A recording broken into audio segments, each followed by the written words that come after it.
What's up, guys and girls? Welcome to episode number 12 of the Better with Brock podcast. I'm with my client, actually, that we've been together for a long time, Regner Ramos. Is it Ramos or Ramos? How do you That's say it? correct. Okay. Ramos, yeah. Okay. I got it right. And ultimately, man, he's managed an amazing body transformation. He's dropped a significant amount of weight. He looks completely different. I would say his behaviors and lifestyle is completely different. And, from anywhere from nutrition to the amount he moves, to the amount he trains.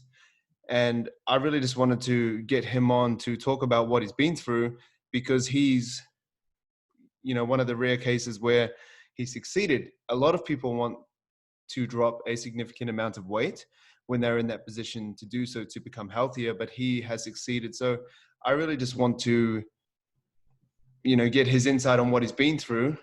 So Regner, give us a little insight about yourself, who you are, what you do, and I guess, how you came to decide to make a change. Yeah. Well, I am a university professor. I teach architecture courses, and I'm a researcher and designer based in Puerto Rico in the Caribbean. So a lot of my life is quite passive. There's a lot of my daily life where I'm just sitting at a desk, where I'm drawing, where I'm reading, where I'm teaching. My courses, some of them are 4 hours long. So especially during the pandemic, where you're in front of a computer all day long and the gyms were closed, I think my weight just got really out of control. But I've always been chubby. I was always the fat kid at school, and I've always struggled with my weight. So I had done diets, especially low carb diets, because I felt like that was the fastest thing that worked. But it's just really unsustainable. So during the pandemic, I broke up and all hell broke loose, and I was eating everything and anything, and there was no gym open anyway. So I tried doing workouts at home, and I found them super boring. I honestly really also like going to the gym because I like seeing people, and I kind of feed off of the energy on the gym floor. And I also kind of like people watching me. So I think that also kind of gives me like Yeah, extra like an motivation. environment or like a little bit of pressure to be like, hey, like people are watching. Yeah, I Exactly. understand that. I just find home workout like it wasn't working for me. Mm. So when I tell people it was the Instagram gods that sent me your page. You just showed up randomly on the explore page for some reason, and I started looking through the caption that you wrote, and what it was so well written. And because I'm a university professor, I pay attention to these things, and it was like there's no typo, this guy really makes sense. So I started following the content first to see, because I was kind of thinking about a trainer, but I've always found trainers to be quite intimidating. I don't like people telling me Mm. what to do, and I tell people the only person I like telling me what to do is Brock, like nobody else. So why So me though? What makes me different to the other fitness influencers that you hate hearing from? I think that you're just not intimidating. I think that there is, especially like as a gay person, there's a softness about you. Like there's a gentility about you that's not like this super aggressive. You have to lose weight. You have to look like this. It was just kind of like a softer approach to fitness, which I found it resonated with me. So I studied you for a while, like a true researcher would, and I thought, like, if I'm gonna do this, I need to know what I'm gonna get myself into, because it's not gonna be easy, and I don't want to set myself up for failure. It's not something that I want to start and then not finish. And I'm gonna do it. I'm gonna do it right. So I followed you for a while, and just saw how you worked and what kind of things you were teaching, and I found it to be really accessible. And I said, okay, so at some point, I need to message this guy and say, okay, I'm ready to do this. And it was just kind of like, today's the day, you know? I think I messaged you, and I kind of like wanted to see what equipment I needed. And all you said was like, if you have gym access, all you need is like a weight to weigh your food, and a weight to weigh yourself on mornings every day. Mm. And that's how it started. So, so what do you think was the defining point that made you, ask for my advice? Because, like, I don't know, maybe it was just an accumulation of all the thoughts, or maybe, there was an event, or I'm not sure. I see, especially on TikTok, I see a lot of people posting before and afters, and a lot of the people who lose a significant amount of weight, their befores are them crying and saying I was really unhappy. But for me, I honestly, I was happy even when I was significantly overweight. And I think the deciding factor was that everything was going pretty well for me in terms of career and my personal life. And I felt that I physically wasn't looking as good as I felt on the inside. So it wasn't like I was crying and sad about what I looked like and who I was. I thought I was still attractive in my own way. I was still going out on dates, but it was just kind of like, if I'm successful at work, if I'm killing it and all these other things, why do I see fitness as something that's so unattainable? Because I've always liked to go work out. I've always gone to the gym, but I used to do it to relieve stress. And I would see people go to the gym and then see results and lose weight. And I was thinking to myself, why is everybody else losing weight if I'm still going to the gym? Just Why as am much. my body not changing? Why am I not losing any weight? And why have I kind of pushed that to the back of my mind where I'm not going to the gym to see results? Like, I'm just going to the gym because I have fun with it. So I was like, well, clearly I need somebody to tell me how to do this, to train me. And that's why I decided, okay, I need to train her because I can't do this by myself. Yeah, but that's like a great place to start, like just training to relieve stress. Like, there's worse things you can do to relieve stress. There's a lot of people that, Sure. have stressful lives that instead of going to the gym, they go out and they go into the bathroom and do whatever they need to do and come back out. And, that's their stress relief. And it's just, like Band-Aid, Band-Aid, Band-Aid. And, for you to reach into the gym and go there, that's a great start. But yeah, there's a lot of people that do that don't get results. And as a personal trainer, that kind of baffled me a bit. Like when I first started in gyms as a personal trainer very early on, I thought, that like people go to the gym, they just like, this is me naive being really young. Like people go to the gym, they just all get results. Yeah. And, I would help some people do that. They're probably more dedicated as a personal trainer, but everyone should be getting results. But the amount of people that are regulars that are doing the same things over and over again, looking the same, just plateauing, like I'm like, shouldn't you want to get like a return on Yeah. like all this time? Like you're spending 5 to 10 hours in the gym per week. You're there for an hour and a half in the morning every day, like these regulars.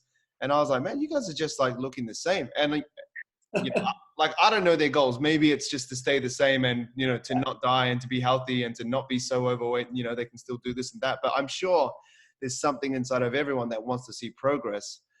Of course. And I think that's like where I can help certain people. But like, yeah, that next step is what's crucial. So what do you think was the like defining part of you actually making progress with me? Because you finally got the courage to work with me. Like what was the switch? What was different to what you were doing on your own to when we worked together?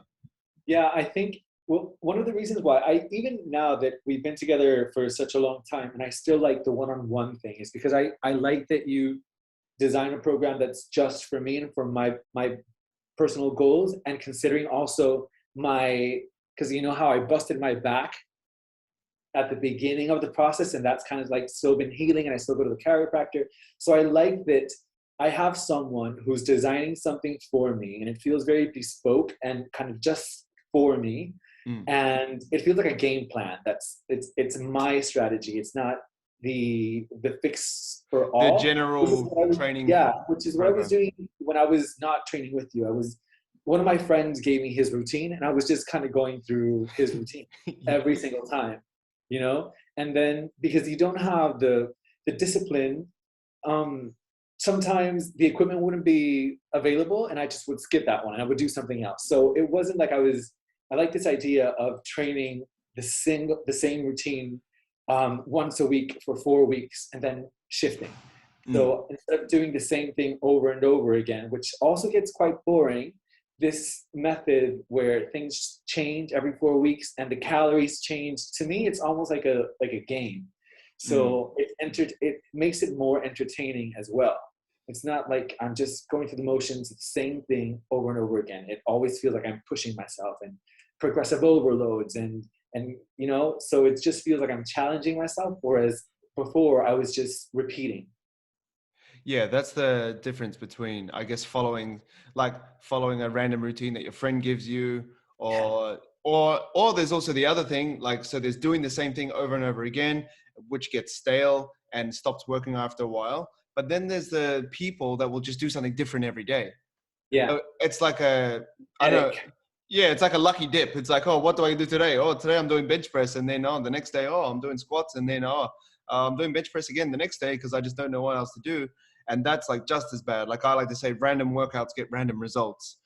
Right. And and then you could probably say, the same workouts will get you the same results. like it's that balance of giving yourself something that you can do and get better at and progress within, but then flip it on its head to get a different stimulus to continue to make progress. So, Right.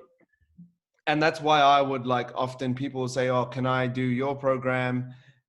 Like when I was, earlier on Instagram, I was posting a lot more workouts, and I was like, this is what I'm doing. People say like, oh, I want to do that. Can you send me a program? And I was like, it doesn't work like that. Like, you Yeah. don't train as much as I do, or you train more than I do. Or you don't respond as well to these sort of exercises or heavier weights that I respond to.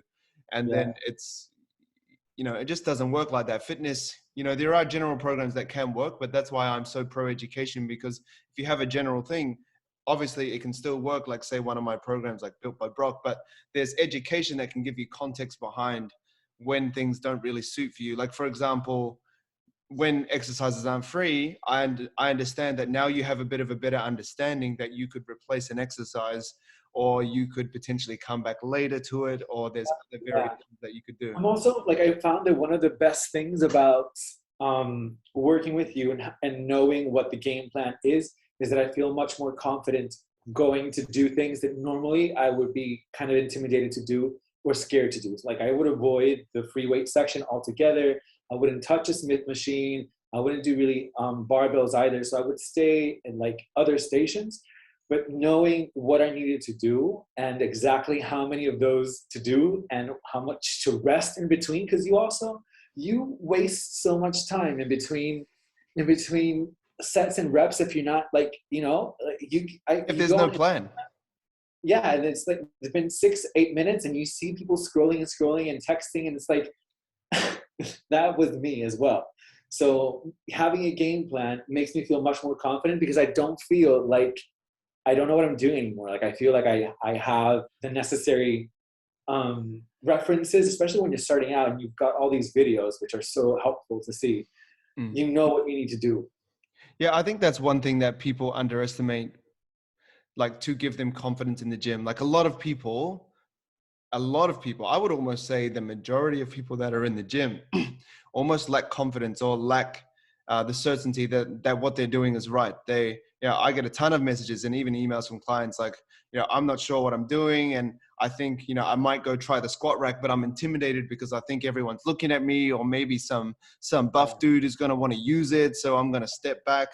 But and it sounds like I'm just trying to preach for personal trainers or trying to sell my programs when I say it, which I'm not. I'm just trying to say, like, if you have a game plan, you can go, I belong in the squat rack because this is what I need Oh, to yeah. do.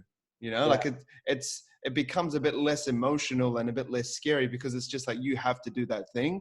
And it's Yeah. like anything, like if you want to successfully build something, you have to like have a plan. I guess as you study design, buildings, or whatever you're trying to create, there has to be a game plan.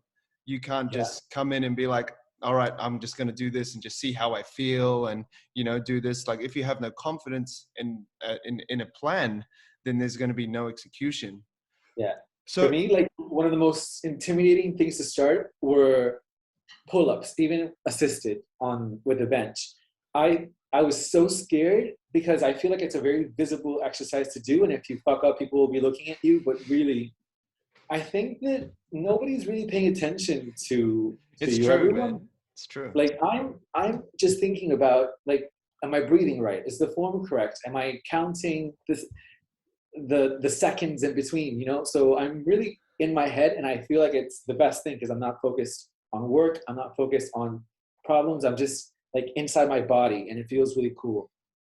So what were you doing with your training before you started following my program? Like you said that you we're staying away from free weights. Like, what would a session look like for you? A typical session would be to do maybe ab crunch machines. I would do shoulder press, but on a machine. So anything that I could sit down, that I didn't have to lift a dumbbell or go to that area with the mirrors, that was the most intimidating thing. I would also start the sessions with cardio, so I wouldn't have as much energy when I was doing weights. I also was just like winging in. Do I do 8 reps? Do I do 10? Do I do 12? Like, it's really hard also to keep track of, if you're doing random things, it's really hard to know how you're progressing. So if I did chest press on Monday and it's Wednesday and I don't do it again, I might not do it again until next week. And I don't remember really how much I was bench pressing that day. So it just becomes really random and you lose track of what I can physically do. And one of the things that your program helps me to do, especially with this one that you designed, that every set is supposed to get heavier and heavier, is to push how much I think I can actually do. Also, like, knowing what my limitations are, but sometimes I'm like, oh, actually I could do 5 pounds more, which and surprises me. And now next time I know that that's where I can start. So instead of just avoiding equipment altogether, I feel much more confident instead of just having to stay where everybody else is staying, sitting down and waiting around for the equipment to become available. And as a researcher, it just makes sense. Like, you have like data to pull from and understand that the trend needs to be heading in a heavier direction every set or every week. And I think that's where people that are doing random exercises, random workouts, or, you know, random sets and reps, like, should we do 20? Oh, I'll do 25 now, and then maybe I'll do 8 after this. Like, there's no data, there's no trend. It's all just like a shotgun, like shooting everywhere, like I'm just hoping it hits something. But I'll rest 2 minutes in between, or I'll rest 5 minutes in between, so it becomes really random. Yeah, and it's hard to know if you're progressing. So back to, I guess, you know, your progress. We've kind of talked about the way your training's changed, but how did your nutrition change? Because I know that this is a bit of a game changer for you. No, for sure. I think that the thing that I identified in the beginning was that I had a really unhealthy relationship with food, and I was losing control, and I'm a control freak. So which is what you want in a designer, by the way. Yeah.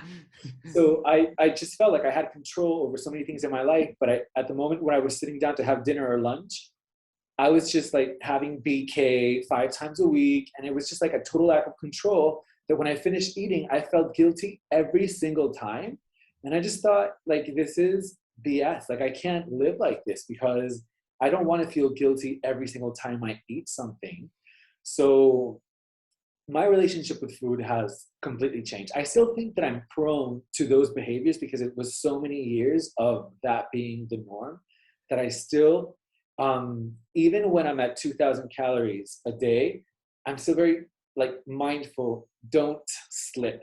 Don't go back into that eat anything, everything. Still count everything. I think the only thing that I don't count is if I use ketchup on French fries. But at the beginning, I was so obsessive that I would even count my bubble gum. Like, how many calories? I was there too. Yeah, I was there too. I was like, 5 calories in this? I'm not even eating it.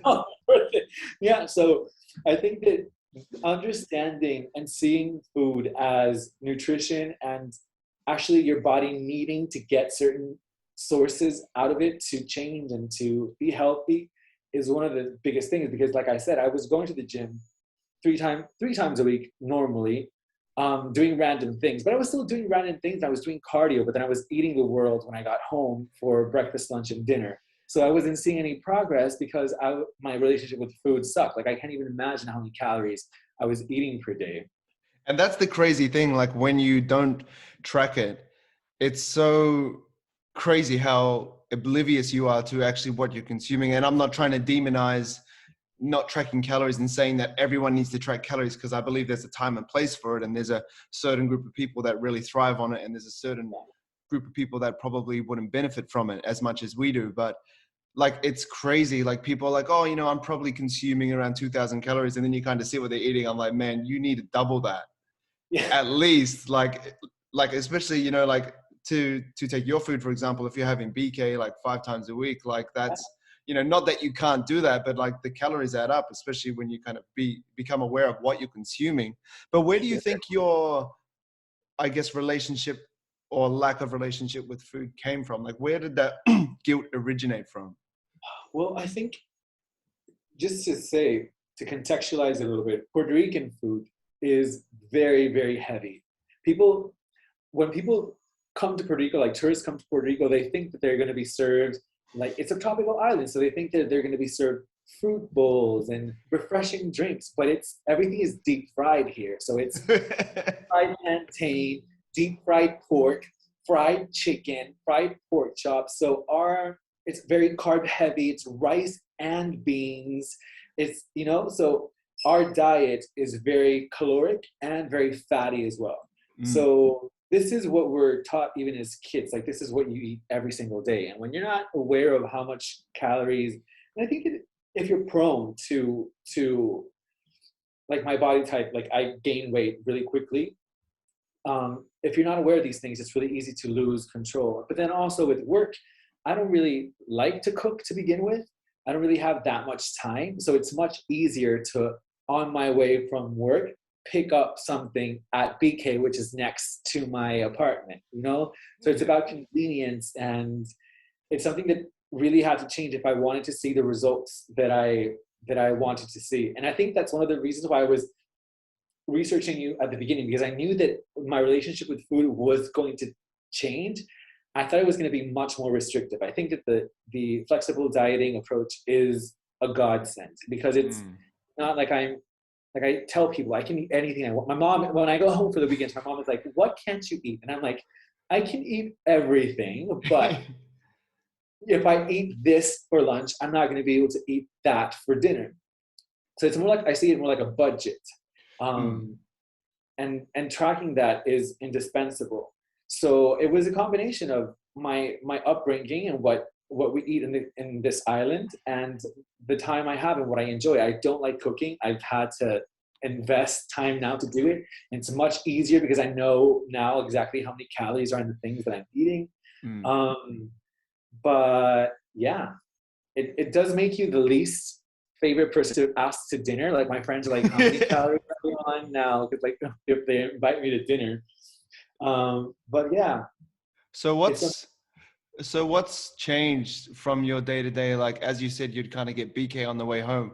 I assume your lifestyle is pretty similar in terms of your work and being busy, because that's usually a constant in our life. But what's changed? Like, have you been meal prepping? You said you've been cooking a bit more. Have you been, instead of getting BK, picking up something else? I found a happy medium.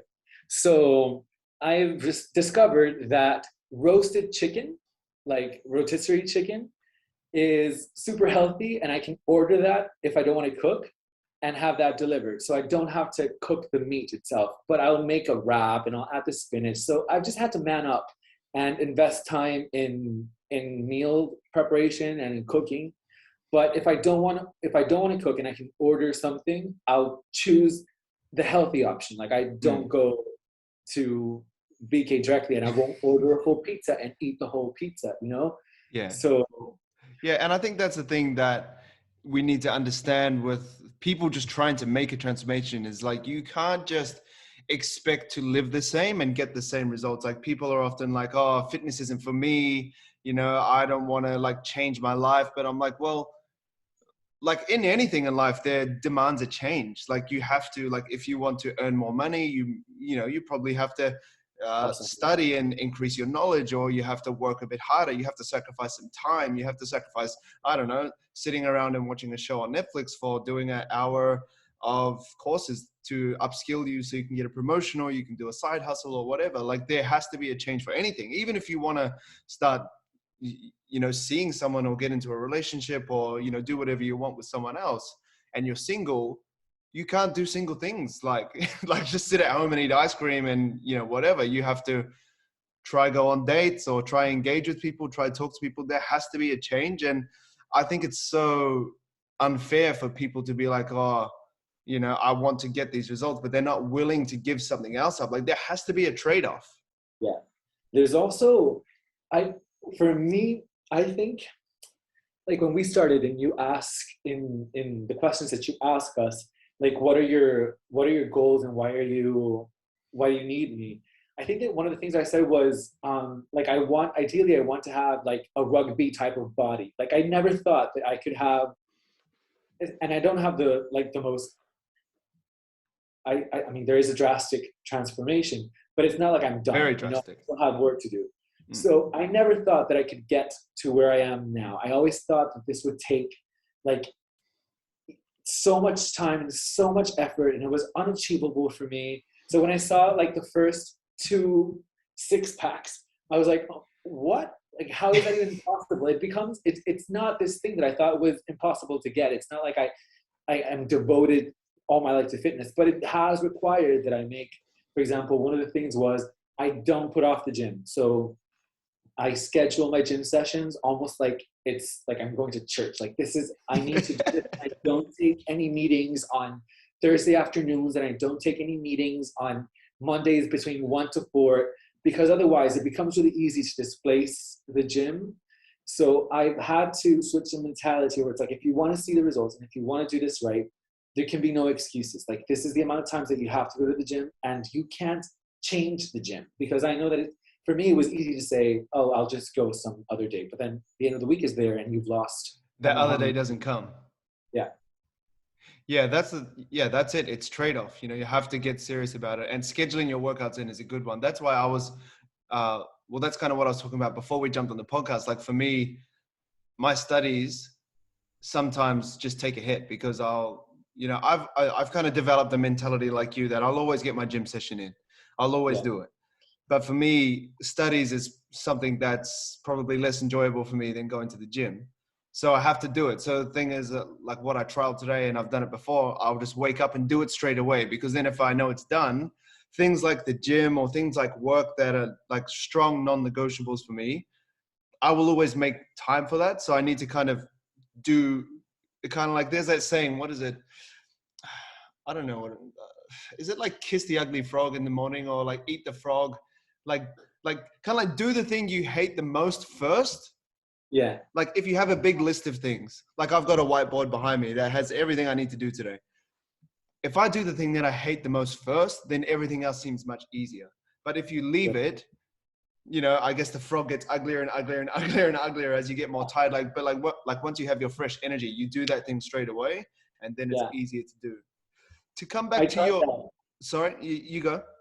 I tried that to get the gym out done in the morning.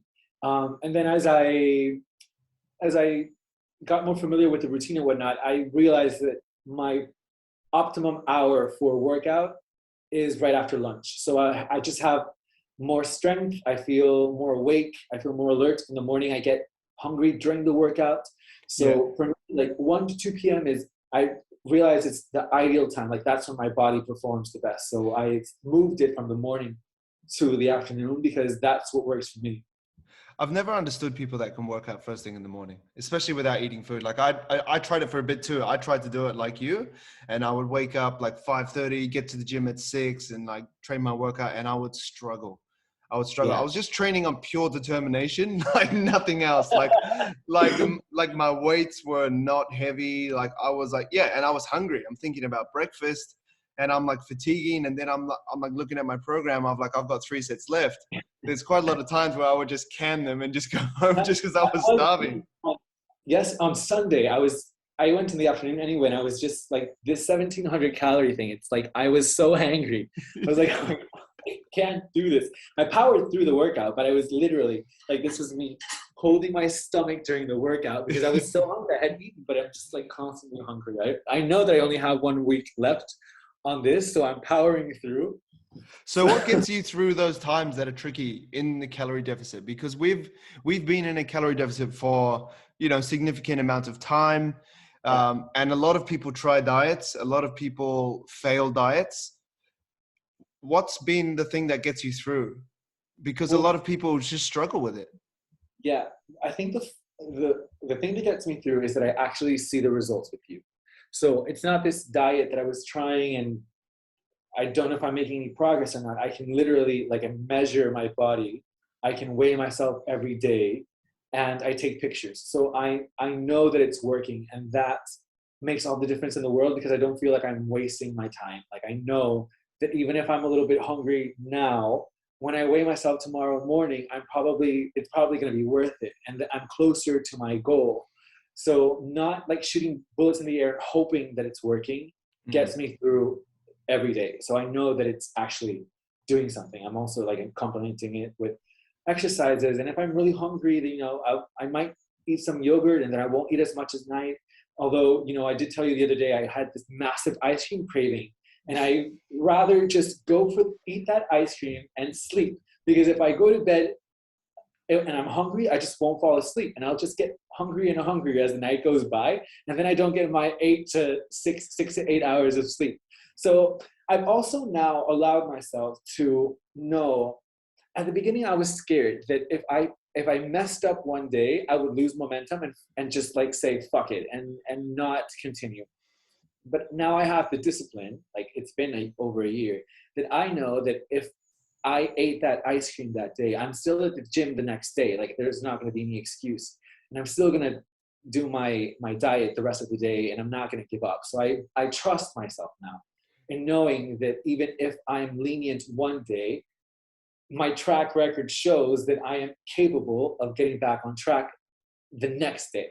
100%. Yeah, that's what I love about flexible dieting too, is like once you open up the idea of thinking that it's not just a day-to-day basis, it's like a weekly calorie budget, or even like if you take a step back and look at your overall trajectory, which I posted about the other day, like if you step back, zoom out and go, well, I started here and now I'm here, that one day of having an ice cream doesn't look like a big deal once you have that perspective. But often people, when they're starting diets, it's a day by day basis. Oh, I failed this day, so that means I'm a failure. That means my fitness is a failure, and I'm like, screw it, man, I'm out of here. But once you understand like that, there's a bit of grace between that period of like, okay, you've had an ice cream, but maybe the next day you eat less, or maybe you just take it on the chin and go, well, I made a mistake, I'll try not to do that next time, and have a To bit more me, discipline. at the beginning, it was definitely worth being that disciplined. And like I said, like even tallying how much that piece of gum had, because you just don't know. You just have no idea how much calorie is in a bag of M&Ms, which I love. They actually help me think a lot. Like, I think the crunch or something does something in my brain, and it's chocolate, and it makes me really be able to think. So, but now I know that there's like 250 calories in that bag of M&Ms, and it's like I'm that's a whole meal. Yeah. So at the beginning, it was really, really helpful for me to not allow myself um, failure, and be really strict on myself, so that now I know that I have the discipline to not beat myself and like flagellate myself if I have a drink at dinner, or if I had that ice cream before bed. And And let the record show that I did not gain 1 pound the day after I ate that ice cream. it's fine. It's fine to have ice cream. Man, I was, well, I'm not trying to lose weight at the moment, so I actually have quite a lot of calories to work with. But last night I got a big tablespoon of peanut butter, and I just put it in the ice cream tub and just sat down and ate it. I was like, I'm just going for it. But the power of that is like, yeah, like the flexible, like the old me would be like, you can't have that, especially when it's dark, like having carbs. Yeah, Whoa, whoa, whoa, whoa, whoa. Like this is fat storage o'clock. You know what I mean? yeah, yeah. So like, it's a journey, man. But tracking calories is something that's literally saved my life. And I have to stress, I was obsessive at first. So I can understand where people say tracking calories is obsessive, don't do it, all that kind of stuff. I get where that stems from. I don't agree with it, but I've been there. Like I used to count my almonds, like I memorized there was 7 calories per almond, so I would limit myself to 10 or Yeah. 20 on a good day if I was feeling generous with myself. I would get cans of tuna that were in spring water, the smallest cans possible, because I knew that was, the lowest calorie. And I would, just kind of navigate my day through kind of tracking things obsessively, which I know probably wasn't the healthiest at the time. But now, looking in hindsight, I have this understanding where it's almost like you can see into the matrix and no one else can, especially people that haven't tracked calories before, because you're sitting at a dinner table or you're at a wedding and there's food out and you can kind of see, okay, that's protein, that's carbs, that's fat, that's, that's worth this, that's worth this. And, not to become overwhelmed and be like obsessing about calories at a wedding. It's something that just goes on in the background of your head that you can make conscious decisions when you're out socially to not screw yourself over, and I think if you did have to obsess at the start to overcome that fear of not knowing, like once you have that knowledge, it's such a blessing, because if you don't, I was talking about this yesterday on a podcast, like the unknown is where the fear comes from. And then when that fear builds, that's where the anxiety comes from. And that's where you start to generate these thoughts of, oh, fitness isn't for me, I'm just going to stuff it up. And then you just don't end up starting. But, like there's worse things to obsess over. Like people obsess over some stupid things. If you're obsessing about calories just to kind of help yourself out nutritionally, I think there's worse problems. No, for sure. I mean, like I said, I'm a control freak. So some of my friends say, like, how are you able to do this for such a long time? And how long are you going to be able, like, how long are you doing this for? Like, is this sustainable? And I think that for me, because I like control, and I really enjoy knowing what I'm going to eat the moment I wake up and tallying, okay, so for dinner, I'm going to have this. And there's those surprises. I don't like surprises. It's a bit of a game. So yeah, it is a game. So I find it really fun. I understand that for some people it must be hell, but in my case, I quite enjoy it. And I also tell my friends, like, if I don't count them today, it's not going to make an impact in the long run. I think that I think they're both impressed, and also kind of like, how long is he going to do this? Also for? worried. Like worried, yeah. They're like, you're so thin now. I'm like, actually, I'm not thin, but I'm better than I was. But in comparison to where you were, your progress has been substantial. Like, how many pounds are you down today? I'm trying total. I'm trying to get to the 70-pound mark. It's between 68 and 67, and I'm hoping that it'll be 70 by the end of the week, and not for any other reason than to just say 70. Like, it's just a milestone. Yeah, it's not like my body is going to look ridiculously different if I'm 2 pounds lighter, but it's just like the number there's like a nice end to that phase, because I didn't think that it was even going to be 70. And I think to myself, sometimes I wonder myself, did Brock, when I first messaged him, did he think that I would be working with him this long and that I would have dropped this amount of weight?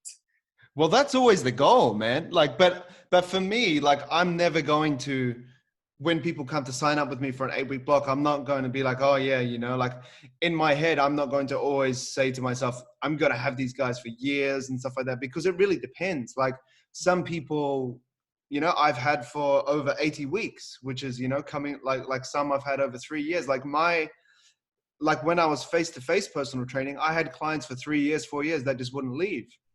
And like, not that I wanted them to leave. I mean, like that would just stay. But I think it's, when you find something that works for you in something that you care about a lot, that something that you haven't got progress in before, it's actually quite, it's something you want to hold on to. And I think that's where not to compliment myself, but like, I'm a trainer that's like founded in research and actually focuses on results, not just churning in clients and being like, hey, bye. I think I think that's where that's important. Yeah, I agree. And like sometimes I get messages from people on my Instagram, and sometimes people want like a quick fix solution. Like, how do I lose weight, and what have you done to lose weight and build muscle? And it's like, you kind of have to, like, the muscles will come if you're doing weights and you have a good program. But my goal, I needed to lose a lot of weight because I was 227 pounds and I'm 5'8". Like, I'm 173 centimeters high. It was a massive amount of weight on my body. So like sometimes I see myself and I don't even like recognize. I think sometimes I even see myself larger than I am. Like my friends are like, "Have you seen yourself?" I'm like, I still like, I think it's gonna take some time to see myself and to adjust. Same person, because I'm so used to seeing that same person. So when I started changing, like I needed to buy clothes, like that was one of the most exciting parts. I remember when I had lost 4 pounds and I was like, nobody has said that I've lost 4 pounds. And then when I started seeing the clothes no longer fit properly and starting to buy new clothes, that's when I was like, I would see the clothes and I was like, there's no way I fit in this. And then you wear it and it's like, and you lose, I think it fucks up with our mind. Like you lose perception. It becomes like this really warped thing. So it's definitely been fun. It's one of the funnest things I've ever done. So what's like the main benefits you've felt of dropping weight, being this new person? Um, what are like I said, I was happy before. I think I'm happier now. I think I'm prouder of myself. I found a new category of like category achieved, like new level unlocked in the things that I'm able to do. So I feel very proud of myself and confident, not in the way that I look, but in my capacity to Achieve things, or yeah, to stick to something and achieve something, like to achieve yeah, goals. Yeah. yeah. So it's just a testament of hard work and me being able to put in that work, and that I think gives you a lot of confidence in other sectors of your life. It's not Oh, just about 100%, man. I love the ripple effect of training, and I've kind of stood by it. And I think that's something that's stuck with me for my whole life, because I've trained from such a young age. And even from when I was too young to lift weights, when I was 6 years old, I still had this diligence of going to sports practice, of game day on Saturday, like having this diligence of hard work. And now that it's in the gym, it's like training 5 days, 6 days a week.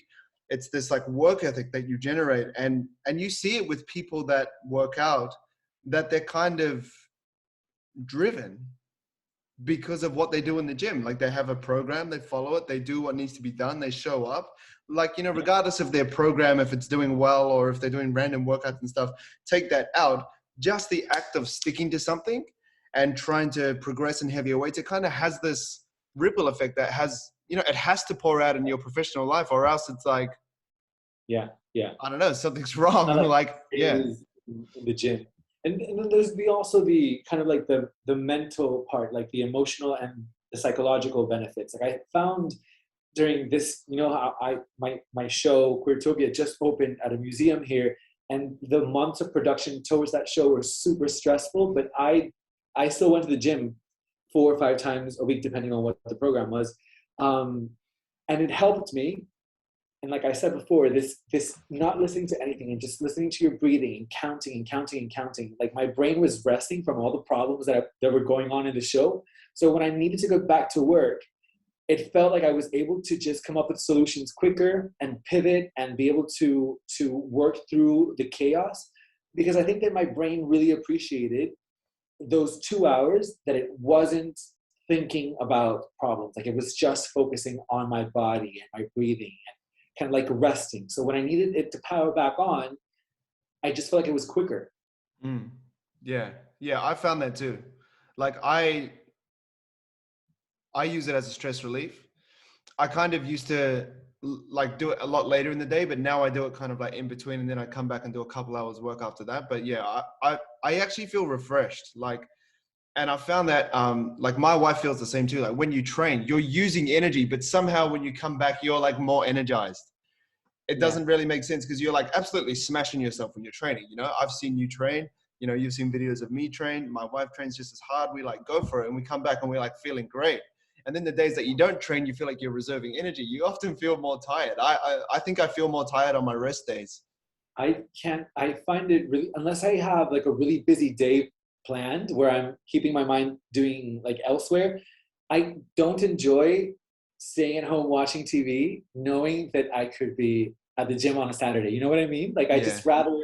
I'd rather go and do an extra day than just not doing it. Like I just enjoy it. Like it becomes happiness for me. Like I'm Mm. much more happy when I'm there and I'm doing it, and how I feel about myself after is great. So I have to force myself to, you also need a break. Like your body needs also Yeah, a you do need rest. to recover as well. So just stay put. It's okay. You'll go tomorrow. So it's just been like this crazy journey, and I think everyone's super proud of me, and I'm really proud of me. And I'm proud Um, of you as well, man. I know. It's Thanks. massive. like we've been on this journey for a while. We've gone through different programs. You've become more advanced as a lifter, you know, tackling more, I guess, complex exercises, different strategies with programs. Yeah, What's one way that you've been able to be consistent with your travel? Because you've gone on a few holidays while we've been together too. yeah. And I that's where absolutely, people like fall short, like training. Like a lot of people that travel a lot are like, I can't do it because like I travel. So, and I understand it's tricky, man. Like on my honeymoon, I'm not saying that this was really like a common travel, but I definitely took a hit. Like a honeymoon's, you know, a bit of a, you know, like you're not there to train, you're there to enjoy yourself. But like, we still trained every now and then. But like, you know, when you travel, there's flights, there's lack of sleep, you know, there's like kind of average gyms when you go to hotels and stuff, or there's no gym, or it says there's a gym and you go there and there's a treadmill. You're like, this isn't a gym, man. This isn't a gym. Like, like how did you stick to your plan and just keep making progress? um, I like I the time that I've gone away, I get daily passes for a gym, like for a good gym. Like I rather just go and do it, because otherwise, like I did go on one trip, and I think I remember telling you, I'm not bringing gym clothes for this trip. And is it okay if I go to the gym, like finish all my routine before I go, and then there's like this 5 day gap where I don't work out? And I did it, and I just didn't enjoy it. Like I felt bad. Like I felt like I could have easily gone to the gym. Like I'm just doing nothing here. So I've just, if I can be flexible and just go a couple times while I'm on vacation, I always do as many times as I have to go to complete the program. Whether I do 2 on vacation or 3 or 4 or 5, it just depends. But I personally, I think it depends on people. I personally rather go. Like I'm going on another trip in a couple of weeks, and I plan, like I have to check in baggage. I can't bring carry on because I have to bring gym clothes and I have to bring different types of shoes and whatnot. So it becomes also a thing of planning, and it's more costly. But I know that I want to eat and I want to drink a few cocktails when I'm there, so I need to go to the gym. You And know, you if I still work, want to make progress, yeah. And yeah. So I did the thing where I didn't bring my gym clothes, and I ended up regretting it, thinking, okay, I'm gonna have to buy clothes and go to the gym. So I rather just say I'm going to go, and I enjoy it. That's my case. I don't think that it works like that for everyone, but in my case, definitely I not. like the discipline, and I rather just enroll in a day pass at the gym and do it, because I feel much better about myself. Yeah, and I think that there's often times on vacation where there's like a lull in a day where it's like, well, like this is, I guess, what I feel because I've been to the gym. I'm like, it's time to go to the gym. Like people are just I don't know. I just have a feeling. I'm like, it's gym time. Like That's my people are two. like chilling out. Like some people, it's like the time in the day where it's like before dinner. I find it's like somewhere between 3 to 5 where you've done the activities, you're walking around, blah, blah, blah. And then people are like, oh, I'm going to take a nap, or I'm just going to lie on my phone for an hour. I'm going to read. I'm like, it's gym time. It's Yeah, time to yeah, go. exactly. Because That's it. yeah, like it feels good to train. And like my, my goalposts shift when I'm traveling. Like I'm not like, I'm going to be the strongest person that I've ever been. I'm going to lift PBs, because often when I'm traveling, there's, you know, like I've said, the hotels aren't that great. It's more so I just want to maintain what I'm doing, but it also feels good to really just exert yourself whilst you're like training. Like on honeymoon, when we were away, like the gym was actually pretty good, Yeah, but the goal wasn't really to follow my program to the T and like progressive overload, this and that. It was more so because I couldn't do all the exercise. I was just like following the broad structure, swapping exercises in, but it felt really good to like go in with my wife, train. And it's also fun. Like I'm helping her out with exercises. I'm like, you know, try this, elbows down. Like I actually find that really fun, and she likes yeah, it too. And then yeah, when we're like, it wasn't really to justify our calories, because, you know, on honeymoon, it was just like, you know, like we weren't really focused on trying to stay in the best shape of our lives, but it was more so just like, it's like, I enjoy it. And I actually look back on the honeymoon and like, those are parts that I enjoyed. Sure. I enjoyed snorkeling with eagle rays and seeing dolphins on the boat. But then I'm like, man, it was actually fun training too. for Like, sure. I think that too, and I think that a lot of, like, before you start, and maybe even some people who do train, there's the idea that you go to the gym because you have to, not because you love it or like it. And I have been kinder to myself when people say like, oh, you don't have to go to the gym at all, like as much as you do. But it's like some people like to go to the beach and sit and do nothing and read a book or listen to music while sitting on the beach. Why is it bad that I Want to rather, go and lift weights. yeah, I like when I go out on holiday, that's part of what I do. Like I want to see the gym. I want to see the people that go to the gym. And like I said, because I know that I have a tendency to pack on weight easier than to lose it. If I want to enjoy the local cuisine, then I'm happy for the trade-off to be to go to the gym because I'm enjoying it anyway. And that way I don't feel like an absolute um, Yeah. failure if I have barbecue ribs with French fries at night, you know? Yeah, exactly. Yeah, I was having this conversation with someone at the gym yesterday, and she was saying like when she goes on holiday, because we were talking about honeymoons because you know it's fresh in our mind, and she was saying that when she went on one with her husband, she loved hanging by the pool, you know, like listening to music, reading books, and I was like, that's just not me. Like I get itchy feet very easily. Like sometimes my Yeah, wife films me, and like I'm just standing there with my feet crossed, like tapping my feet, like I look like I want to move, and I even want to like I get this thing when I eat at dinner. Sometimes I just need to stand up and walk around. It's a weird thing. It's like my like I'm like considered a hard gainer anyway. So genetically I have a higher NEAT level than most people, like a higher tendency to move. That's just me as a kid. Like I've just always moved. Like that's just a trait that I've always had. And I just yeah, stand around like kind of like I just want to move. So to me, at the honeymoon, there wasn't really a time where I would just lay down in the sun unless I was asleep. Like, so if I'm laying down, I'm asleep or I'm like, I don't know, like answering DMs or like doing something on my phone, like writing a caption or posting a reel or, you know, answering something back. Like I just like to do things and yeah. everyone's different. Like that's the beauty of life in general. Like some people like to sip cocktails by a pool. I couldn't think of anything worse. I'd rather like go I'd rather go for a snorkel or I'd rather go for a walk or like, you know, back in the Maldives, like get on our bicycle and go bike to a beach that we haven't been to before. Like that stuff for me is really fun, but everyone's different. And I don't think we should be like, you know, when people want to go to the gym, like, oh man, come on, we're on holiday. What are you doing? Like, you don't have to do that. Like, it's like, bro, Yeah, just let me train, man. Like I'm yeah, having fun. I'm having just as much fun as you are at the yeah. pool, having cocktails, like in the gym. I was talking about this with a gym friend I have. He loves to go to the beach. I mean, we live in tropical Caribbean islands, so Who wouldn't, a man? lot of Yeah. people like to go to the beach. But I have a threshold. Like if I am at the beach, I can't. Like after 2 hours, I am ready to go home. Like it's enough. I have to pee. I'm hungry. I'm bored. Like I'm not doing anything. I'm just sitting there. If I get up, I'm worried somebody's gonna steal my shit. So I'm like, it's not. I would rather just like I remain pale and not be tanned because it's so boring. Just like especially if I'm by myself, and especially since I'm not even drinking because I can't afford the calories at the moment. So I'm just not like I'd rather go to the gym, and that's what I'll do. But it's crazy, like this movement thing, this hitting the 10,000 steps. Like I eat my yogurt bowl every morning while standing, so that by the time I'm done, I've hit 10,000 steps, even if I'm just like something in I've front seen of the me. videos of you on Instagram. Like, I'm like, that's impressive, man. That's I'm commitment. so like even if I'm posting something on social media from work, I walk around the hallways because maybe I did ended up doing 20 minutes of walking where normally I would just like be on the couch or sitting on bed writing that. So it just Mm. like today I knew that I was gonna have a day where I was gonna be sitting down for quite a while. So I went walking around my building while reading on my iPad and stuff. So Yeah, I'm I do on. similar things.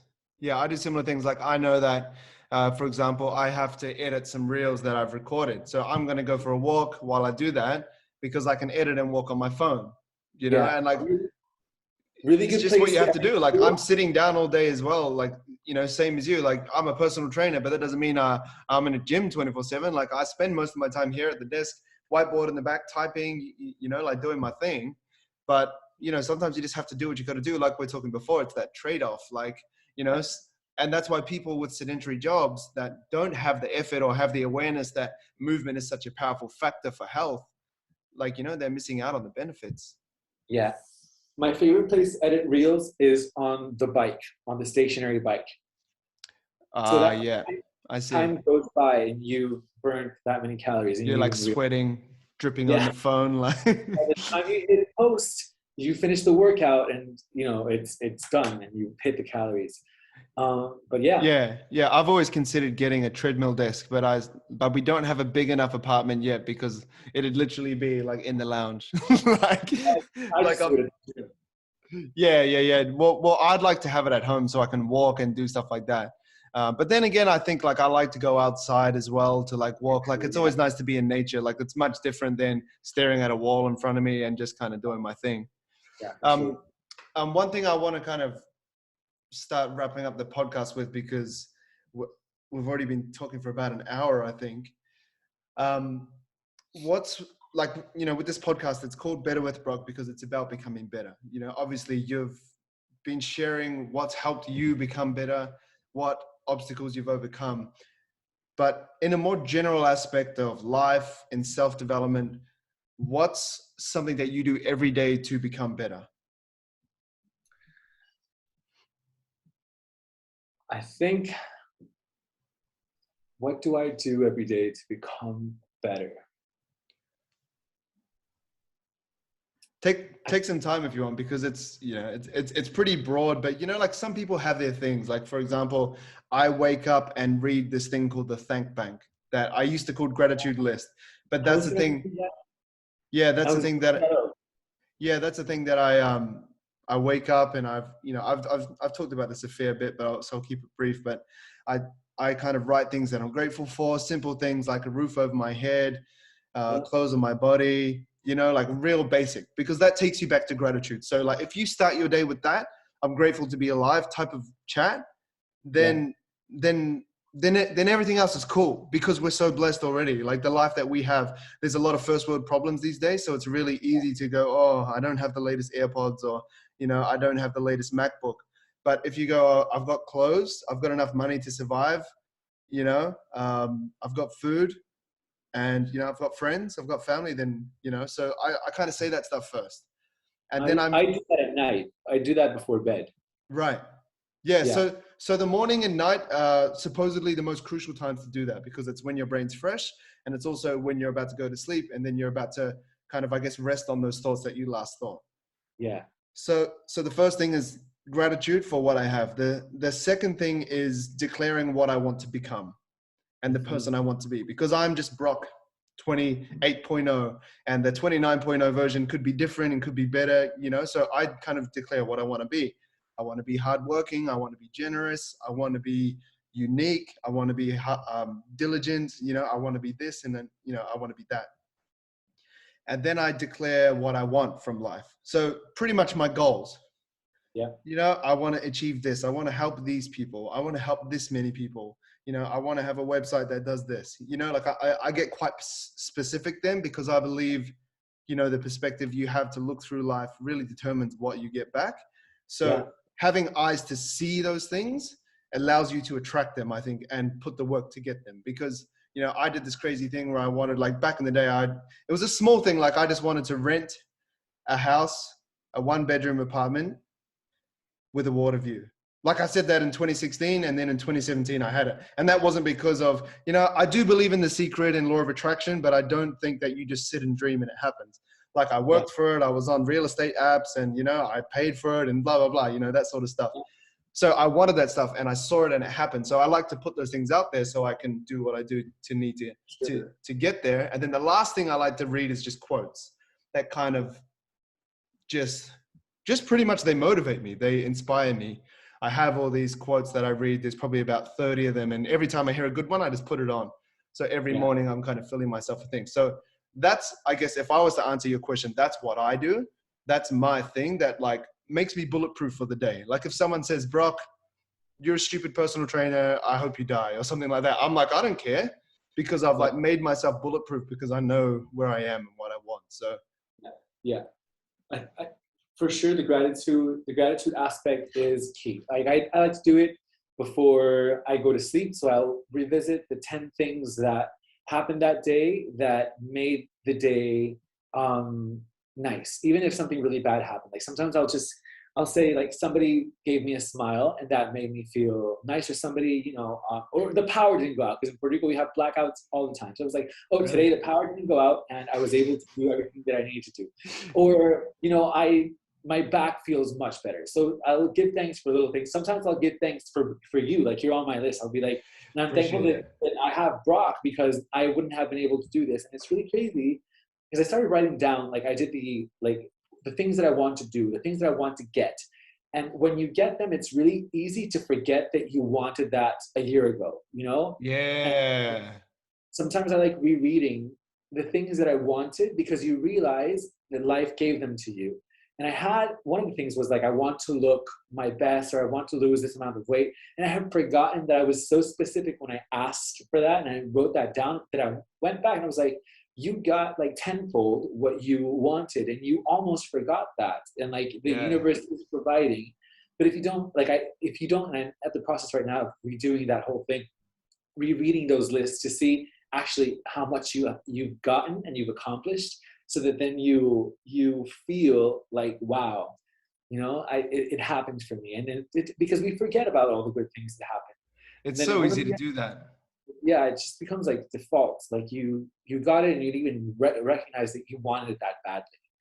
And then the other thing that I think makes my, I wouldn't say that maybe it does make me better, but it makes my life better is my two pets, Calypso and Bolero, my two little parrots. My I've day seen that starts on Instagram, here. man. It's crazy. I love when they make a feature. They start, like my day starts with them saying, "Good morning, my love," and giving me kisses. So you can't go, like, it doesn't get any better than How that. can you have a bad day after that, man? I know, like I start the day smiling and laughing at what they're doing and saying. So I think that puts me in a particular mindset. I think that they help calm me. They make me kind of like a more empathetic person as well, not just for humans, but for like other species. And I think also like I'm really aware that I'm doing what I want. Like I'm very happy with my career and I'm doing meaningful work here, and I feel like my work matters. So I don't go to work thinking I'm just getting money. I'm just doing this to get paid. I have a ton of respect for people who that's the life that they have. And I'm happy and I'm grateful that in my case, I feel like I don't have a job. I have kind of like a mission. Yeah. And I think that helps kind of like give me a different mood during the day, and it makes me like just be a happier person. Yeah, I think that, so there's two things I'd add to that with the whole mission over a job thing. I think the first thing with a mission is it's not very hard to stay motivated.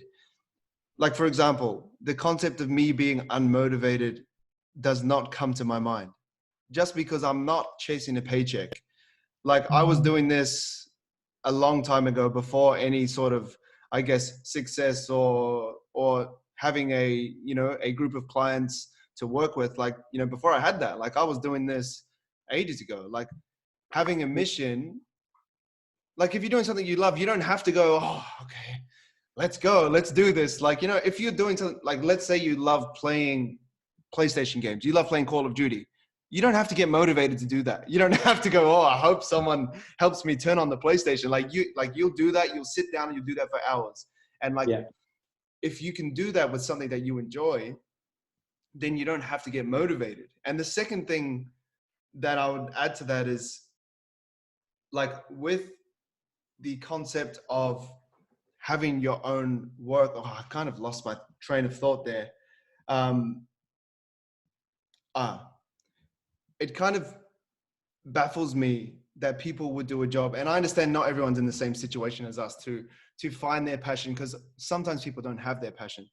But if you have the opportunity or you have time on your side to do so, which most of us do, like whether we know it or not, like try and do something you enjoy. Like we spend I would say majority of our life working. Majority. Like if you work 9 to 5, 40 hours, if you sleep 8 hours, like that's half of your waking day. Yeah. Like we spend that doing our job. Why would you do something that's literally like boring you to death? Like that's what you do most of your life. Like I was talking about it yesterday on a podcast as well. Like you have to try things. And I'm not trying to get like motivational speaker, life coach, whatever, but like you have to try things. Like I've tried many jobs that I just didn't like, but the things Yeah. that I didn't like led me to what I did like. And I Mm-hmm. think too many of us are too scared to step out and try things. Like, I wash dishes, I serve tables. I sold flip-flops. I hated that. I flipped burgers at a rugby stadium.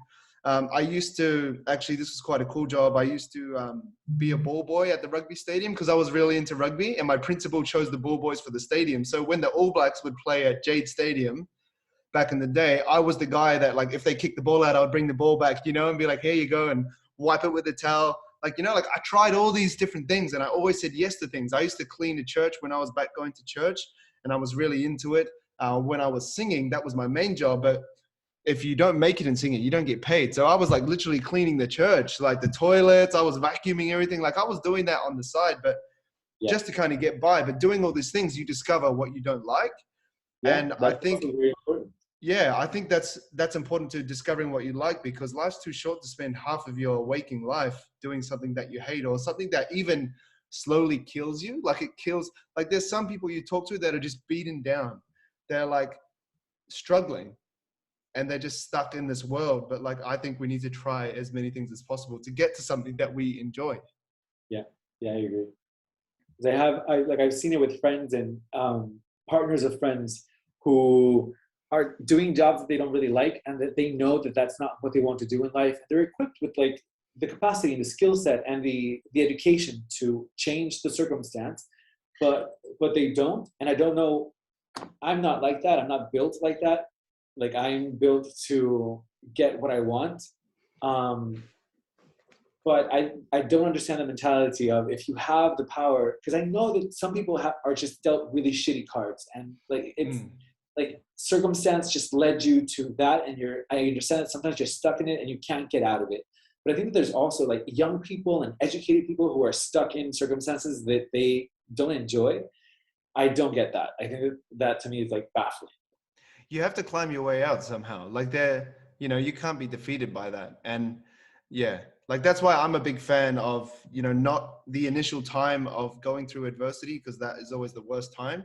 But I think adversity is a great like development for your character. Like, the stuff that I went through when I was younger, losing my mom, that made me a stronger person. Not that I'd wish that upon anyone, but that can really generate like your problems that used to be huge are now very small, because you know what's important. Coming back to that gratitude thing, like, you're just grateful for being alive. That's a really fundamental thing. Once you have anything above that, the people that you still have in your life.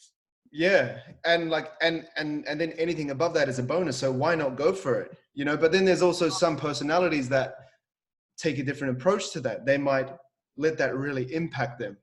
So we all have different, it's tricky to say, if you go through something hard, you just have to grow out of it, because sometimes people don't have the strength to get through that, or the people around them, or the environment, or the mental capacity. But yeah, I think, that's a great teacher for us all. And I think that, when we go through those things, it can help like develop that grit, I think, for to sure. get through those things. So I think we could talk about this forever. But is there anything you want to, I guess, throw to, like, I know you are running your exhibition. I know you have a radio show that not everyone would know, coming on this, hearing about your fitness journey and stuff like that. Obviously, that's what I know you as, or your world in terms of fitness, but I also know, your career is a big part of your life. Is there anything you want to, I guess, let people know where they can check it out if they want to? Yeah, if they want to follow my project, it's called Queertopia. It's spelled Cuirtopia. It's this really beautiful project that talks about island life and what it's like to reimagine what Caribbean spaces can be for the queer community here. There's a lot of artwork, beautiful drawings, maps, models, artifacts, beautiful imagery. So yeah, if people want to check it out, that'd be really cool. But the most important thing, I think, is to spread the word, I think, about the podcast and about your page, Brock. I think that's the most important thing. And I keep telling my friends, follow him, because people message me and ask me your advice. And I'm like, follow Brock, because no one's going to be able to explain it better than he does on his posts. So thank you for bringing me on and for working with me all this time, because it's been just like the craziest journey. It's been so fun, worth the whole like pain, sweat, hardship, starvation. Sounds But, great, man. You're selling it very well. well, the thing is, if and I do tell my friends when they're like, oh, if there were no results, I would have given up a long time ago. Like I would have called BS. But because the results are there, like sometimes like daily, other times normally it's weekly, sometimes monthly, but it's all documented there and it works. And it's, it works for me and it works for a bunch of other people.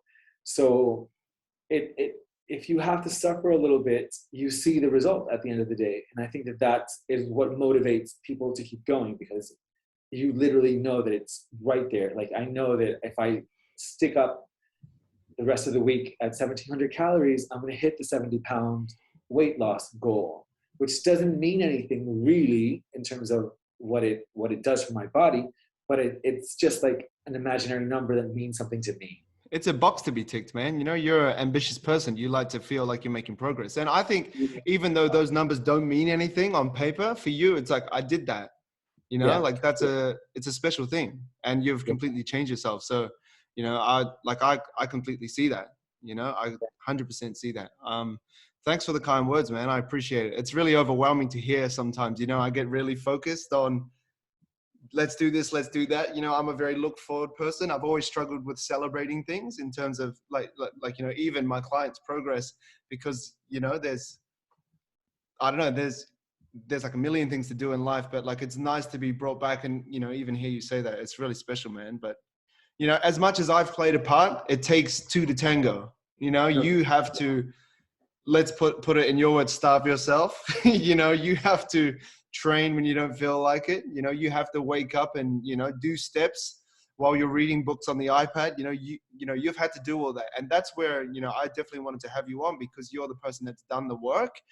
And that's what I want to communicate with the podcast, with my message. Just, if you hear Brock Ashby's name overall, it's just like, there has to be work. Like, it's hard, like, to achieve things. I don't like this message, like, fat loss is easy, it's just like a walk in the park, like we said, there's no quick fix. There's no, there has to be a trade-off. There has to be something that you give up to change, because if you do the same things, there's that quote, there's insanity. It's insanity to expect different results. You have to do different things to be in a different place than where you are now. And you're that person that's done that, which is inspiring. Like, even posting your transformation photos and just seeing them when I check in with you every single week, it's like, wow, man, this guy's killing it, man. He's like achieving things. This is what people want to do. And that's why I wanted to get your message out there, because it's like, it's unique, Unfortunately, it's unique. I would love everyone to get the results that you get, but it takes a certain mindset and a certain courage to do that. I think that's why, like, sometimes my followers or my friends will, because the account that you follow, Regner.xyz, was about my work. People weren't used to seeing fitness content. But the reason why I share it is because I want people to realize that it takes a lot of work to be successful in everything. It takes a lot of work to lose this amount of weight. It takes a lot of work to build muscle, just as much as it takes a lot of work to put on an exhibition or publish a book or get ahead in your career. It takes effort. And I think a lot of times people on social media like to post the outcome, but it looks really pretty when it's just the outcome and you don't know how to get there. So I like to share the journey so that people know just how hard I work, but also because I do it. If I did it, and I never thought that I could do it because I'm an academic. My brain was focusing on other things. If I can do it, it's anyone can do it, but it's going to take work and it's going to take focus. And you just have to commit. Yeah, but it's that's the inspiring thing, like seeing the journey. But I also think when you say that it's hard work, it qualifies people that are up to the job to do it. I think when you say this was easy, I lost 70 pounds, like, check it out. It's like, people think, oh yeah, this is easy. They give it a go. They don't lose 70 pounds. They don't even lose 1 pound because they can't stick to the diet. They give up and then they're like, fitness isn't for me. But if you say, guys, I did it, but it was hard. I did this, I did that. Look, like, and you document it as you go. People are like, wow, it takes this to do this. So then you have a more accurate idea of how you can get there yourself. But if you just see the outcome, like you said, and this whole fluffy idea of fat loss is easy, you just need to, stop eating bread. And then, in 3 days, you lose 3 kilos. Like, it's so great. Like, I hate that message. Like, that's not the truth. Yeah. But what you're spreading is the truth. Yeah, and I think that at the beginning you really have to kind of like arm yourself. Like I said, when I lost 4 pounds, I was expecting people to tell me you look skinnier, and it's like it doesn't work that way. At 4 pounds, when you're 227 pounds, no one can tell anything. Like I could barely tell. So you can't rely on anything out, any external validation. You just have to go through the motions and do it every day and weigh yourself and take it week by week and not get discouraged. But the outcome will come, and it's going to feel so great when you do see it, and when everyone starts noticing, and when your clothes no longer fit, and you see the pictures, the before and after. Like it's crazy. Like it becomes almost addictive. Like, oh my god, if I did this, what's next? What can I do Yeah. next? But I there's already worse things to be addicted to, you know what I mean? know for sure.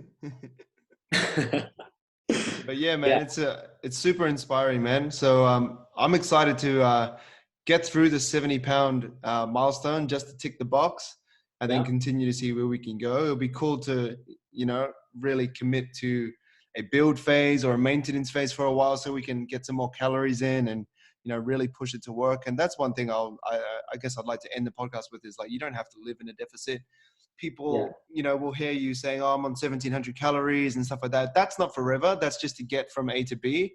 And And we've I been, should also say that I don't know if you recall, but this was me telling you, Brock, I think that we need to be really aggressive and bring it down to this is your 1700. fault, man. You I did brought this it to up on yourself. myself. And my friends they're like, why is he giving you 1700? I was like, I asked him for 1700 because I needed to be more aggressive to hit the 70-pound mark. Yeah, that's the thing though. Like it's all unique to you. Like some people can handle aggressive things. Like you're very committed, you're very driven, you're data driven, so you can see what's occurring, so you can stick to it. Some Yeah, people can't handle the low calories. They last 2 days and then they're like, I'm starving, I'm getting BK on the way home and I'm giving up. yeah, So like once again, that's credit to you for the mindset that you carry and your diligence to achieve. But not everyone can handle it. For example, me, even though I still have that mindset of diligence and stuff like that, I just prefer more calories. So I'm like really slow. I like a slow cut. I'm like, all right, I want to drop a couple kilos. I'm going to drop it in 8 weeks. So I just go super slow. Like I can't tell. All I do is like, instead of having ice cream at night, I'll have an apple. Bang. If I do that over 8 weeks, I'll lose 2 kilos like super slowly, but that's what I like. That's what I prefer at this time. But if someone's like, hey man, let's do a photo shoot next week, I'll probably be like, let's go the Regner approach, let's drop down to 1700 and just like axe it, so it all depends. you also said something really, really, I think, insightful in one of the posts that you had done, where it's not about, where it's about getting as much food as you possibly can within those 1700 calories and not Yeah. eating as little as you can.